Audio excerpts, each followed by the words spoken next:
이거를 처음에는 저희 애들이랑 같이 봤어요. 애들한테도 좋은 방송이 될 수 있겠다. 왜냐하면 이 인플루언서들이 어떻게 소재를 발굴하고 어떻게 대중한테 관심 있는 이야기를 하고 이런 게 저는 굉장히 좋은 교육이라는 생각이 들었거든요. 그래서 처음에 이제 같이 보게 됐는데 이게 1화 보고 2화 보고 하니까 애들이랑 못 보겠는 거예요. 너무 단기적으로 관심을 받으려다 보니까 뭐 법방, 그러니까 굉장히 이제 단기적으로 뭔가를 하려고 뭐 자기의 눈썹을 밀고. 그래서 저는 이거를 좀 생각을 해봤을 때 경제학에서 시간 부정합성이란 게 있거든요. 그런 관점에서 좀 생각이 들더라고요. 이제 시간 부정합성이란 거는 어떤 시점에서 보면은 특정 행동이 굉장히 가장 좋은 행동일 수 있어요. 근데 또 다른 시점에서 볼 때는 그 행동이 적합하지 않을 수 있다는 이론이거든요. 그러니까 예를 들어 보면은 우리가 게임이 있으면은 그게 무한 게임이 있고 유한 게임이 있잖아요. 지금 예를 들어서 이 인플루언서에서 한 것들은 다 유한 게임이죠. 그러니까 게임의 끝이 있는 거예요. 예를 들어서 인플루언서들이 나와가지고 뭐 30분씩 뭔가를 하게 해요. 그리고 그 30분 안에 게임이 다 끝나는 거죠. 그래서 그 시간 안에 누가 더 관심을 많이 받았냐, 그걸로 1등이 정해지고 꼴찌가 정해져서 꼴찌는 탈락하는 유한 게임이죠. 정해져 있는. 근데 인생의 대부분은 사실 유한 게임도 있지만 무한 게임이 더 많단 말이죠. 예를 들어서 인플루언서가 뭔가 너무 선정적인 걸 해요. 그러면 단기적으로는 구독자가 늘 수 있겠죠. 근데 그 채널이 지속 가능하진 않죠. 그러다 보니까 사실 저는 이게 프로그램 자체가 어떻게 보면 좀 인플루언서에 나온 이제 여러 가지 분들도 있지만 그분들 같은 경우에는 그 룰에 맞춰서 본인들이 이겨야 되잖아요. 그렇다 보니까 이제 그런 행동을 할 수밖에 없는 환경이 조성됐고, 이제 프로그램 자체가 약간 이거를 너무 유한 게임으로 보지 않았나. 그러니까 룰을 조금 더 바꿨으면은 훨씬 이제 좋은 프로그램이 될 수 있었다라는 생각은 들어요. 노키아랑 애플 예를 들 수 있죠. 예. 그래서 노키아 같은 경우에는 사실 핸드폰 기술에 굉장히 집착을 했죠. 그래서 본인들이 잘하는 거, 본인들이 편한 것 위주로 기술 개발을 많이 해서 특허도 굉장히 많았고, 그리고 한때는 이제 핸드폰을 지배하는 업체였죠. 그 시점에서 본인들이 잘하는 거에 집중하는 게 맞았을 수는 있는데 시간이 지나면서 같은 방향으로 계속 가지 않잖아요. 어느 순간에는 disruptive innovation, 그러니까 완전히 다른 방향으로 기술이 가기도 하잖아요. 그걸 이제 애플이 한 거죠. 그런 걸 하다 보니까 이제 노키아 같은 경우에는 한 번에 꼬꾸라지게 된 거죠. 굉장히 많은 인플루언서가 나왔잖아요. 그 중에서 제가 가장 인상 깊었던 인플루언서는 이사벨 씨였는데요. 이사벨 씨는 그 굉장히 이제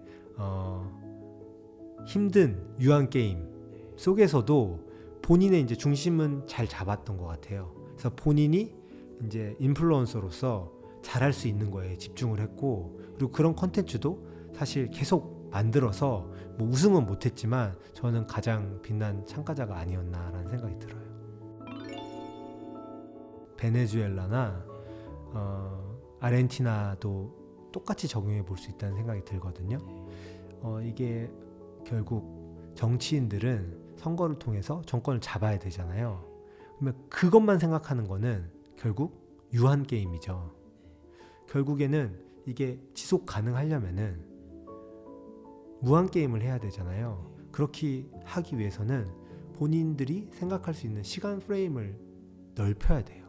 그렇죠? 그래야지 본인들도 더 지속 가능하게 정권을 유지할 수 있고, 그리고 역사적으로도 저 사람은 굉장히 잘했다 이런 평가를 받을 수 있는데, 아르헨티나랑 베네수엘라가 했던 거는 사실 단기적으로 내가 이 선거를 이겨야겠다. 그러니까 이거를 유한 게임으로 본 거죠.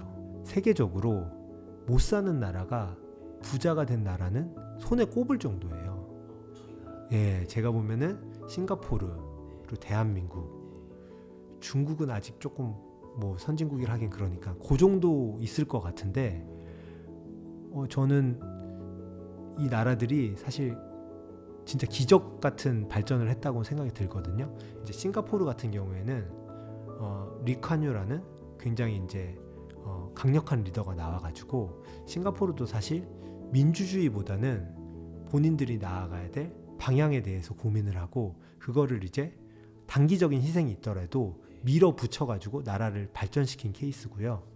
우리나라도 어떻게 보면 비슷했던 것 같아요. 우리나라도 아까 제가 원조 얘기를 했는데 대부분의 나라들은 원조를 받아가지고 그거를 그냥 단기적으로 그러니까 유한게임으로 보고 내가 먹고 싶은 거 사 먹고 내 주머니에 좀 넣고 그리고 끝나버려요. 근데 우리나라는 어떤 걸 했냐면 원조를 받아가지고 사회 기반 시설인 뭐 경부고속도로를 깔고 포스코를 만들고 그리고 될 만한 기업을 선정해가지고 보조금을 주고 그리고 그 나라 그 기업들이 사실 그 단계에서는 외국에 이제 경쟁력 있는 기업이랑 경쟁을 못 하잖아요. 그러니까 장벽을 쳐줘가지고 나라 안에서 차츰 성공할 수 있게 해주고 그런 기업들이 현대자동차가 되고 삼성전자가 되고 LG전자가 되고 다 그렇게 된 거잖아요. 그런 거는 진짜 우리나라가 굉장히 저는 우리나라 국민으로서 자긍심을 가져야 된다는 생각이 들어요. 요즘에 뭐 헬조선 이런 이야기도 있는데 사실 전 세계적으로 보면은 우리나라가 헬이라고 할 만한 나라는 저는 아니라는 생각이 들거든요. 지금 뭐 전쟁 나고 있는 나라도 있고 사실 국민 50% 이상이 빈곤선 아래에 있어가지고 당장 오늘 내일 먹고 살 걱정을 하는 나라도 있는데 그런 나라에 비하면 우리나라는 살기 좋은 국가죠. 예. 제가 제일 좋아하는 농구 선수가 물론 마이클 조던도 굉장히 좋아하는데 코비 브라이언트를 정말 좋아하거든요. 근데 이 사람은 인생 자체를 유한 게임이 아니라 무한 게임으로 바라본 것 같아요. 그래서 이 사람 어려서부터 이제 우리가 기술 얘기하면서 어떤 사람은 승자가 되고 어떤 사람은 패자가 되고 이런 얘기를 굉장히 많이 했고 시간 부정합성을 얘기하면서 결국 본인들이 편하고 잘하는 것만 한 기업들은 꼬꾸라지고 새로운 거에 도전한 거는 이제 성공을 하고 이런 얘기도 많이 했잖아요. 근데 코비 브라이언트가 중학생 때는 사실 미국에서 탑 선수가 아니었다고 얘기를 했거든요. 근데 고등학교 이제 고학년이 돼서는 어느새 탑 선수가 됐다고 얘기를 했어요. 근데 코비한테 무슨 얘기를 했냐면 내가 이제 여러 탑급의 농구 선수랑 대결을 해보니까 얘네들은 본인들이 잘하는 기술 있잖아요.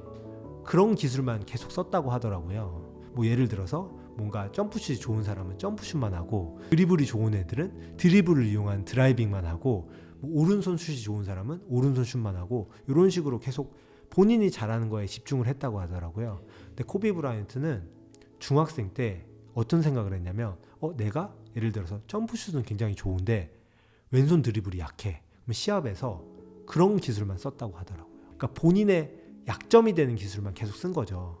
그런 식으로 어프로치를 하다 보니까 이게 중학생 때는 탑급 선수는 아니었는데 이제 고등학교가 돼서